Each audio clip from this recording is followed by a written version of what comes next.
আসসালামু আলাইকুম। দেখেন, আমি গ্রামে ঘুরতে এসে দেখলাম ছোটরা কি সুন্দরে মাছ ধরতে আছে। পানি স্রোত কিভাবে যাচ্ছে উপর থেকে, স্রোত থেকে চালন দিয়ে মাছ চেকে চেকে ধরেছে। তো দেখুন, আমরা আরো এখানে দেখতে পাচ্ছি একটি ডুবাতে আম, সুন্দরভাবে তারা মাছ ধরতেছে। কি সুন্দরে ফেনার তলে আসতে প্লাস্টিকের চালনটা দিয়ে মাছ ধরতেছে।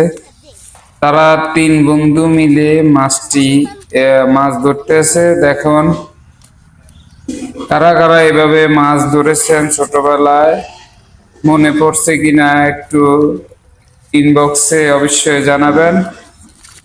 দেখেন, মাছ ধরে এনে পানিতে রাখছে।